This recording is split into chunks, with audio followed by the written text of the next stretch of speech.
Hey guys, welcome back to another video. It's me, Mysterious Cameraman, and today we are here to talk about Daredevil vs. the Punisher. So this was a fan film released by Buckeye Studios, I believe just a few hours ago, and we are here to talk about it.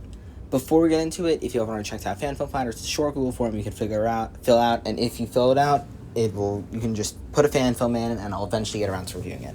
Besides that, let's jump into the video.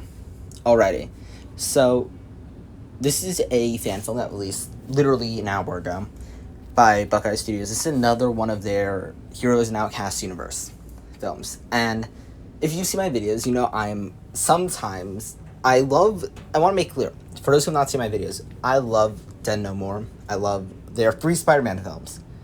And I like the Kane Parker film. But I don't think I remember liking so many of their other Heroes and Outcasts things. I remember liking, but not loving. I remember, somewhat liking Punisher and Iron Fist, The Way of the Warrior, I kind of like, and I didn't even review Elias because I was like, maybe. But I had hopes going into this one because it looked good. It did look good. And I'll say, it is good. It is a solid film. But it still does have different issues, actually. The biggest thing is it doesn't fall into the formula of the other ones. The other ones were like 30 minutes or like 20 minutes and had like a 10-minute talk, like a dialogue that didn't even change. And it was a ton of flashbacks, cutting between scenes. And I have said many times I don't love when they have the characters talking just flashbacks, because I feel like then it's like just such a cop-out, almost. Like they're trying to tell a story and they're just kind of cutting away from a conversation just to tell that story. And I said that about Superman Solar. Here, I think it's actually done fine. This fan film just feels like they wanted to do a Daredevil Punisher fight scene, which is fine.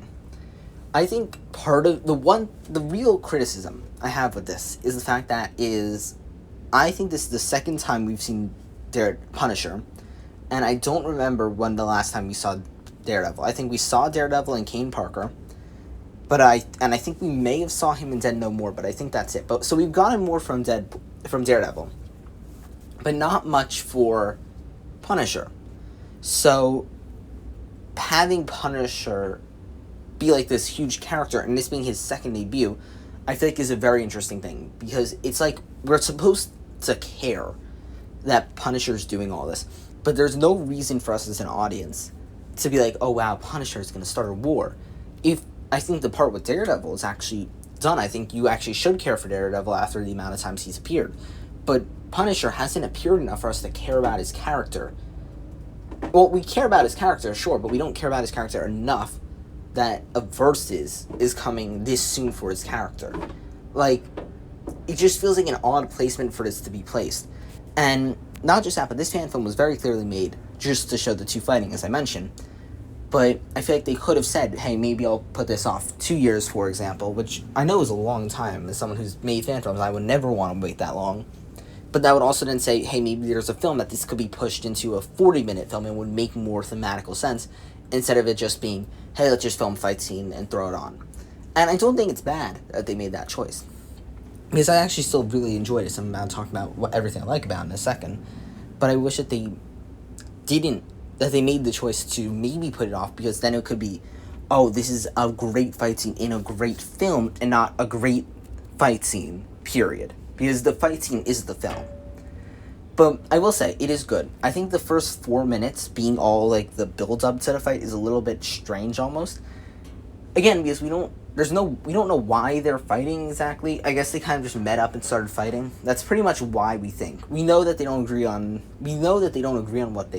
on their morals, but that's all told to us in their opening monologues. I feel like it could be interesting if Daredevil and Punisher actually spoke at some point, because I think that could have been cool. But I do like what they did with the black and white for Punisher and the red bathing Daredevil. I thought that was a very good choice. I very much enjoyed that. And yeah, I think that was a very good choice. And as it came to the fight scene, I think the fight scene was just very strong. I think this was probably the best choreography we've seen from their studio. I will say something I do not like about many fan film studios is the fact that they really do make incredible fan films, but do not do anything with the action. They're like, let's throw like a punch. It doesn't seem like it hits, and they're like, we're gonna make a great action film, except not have great action in it. This fan film, I'll say, really went all out on the action. It's clear that they got a real good choreographer to really work on this thing. So huge credit to them.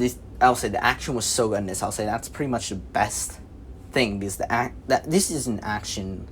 This is just a big fight scene. I feel like many fan films would not capture the action as good as it does here.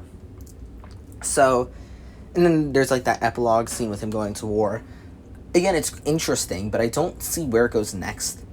I feel like what could be really cool, what could have been really cool, what they did with their studio, is made like, kind of it be like a comic run, almost.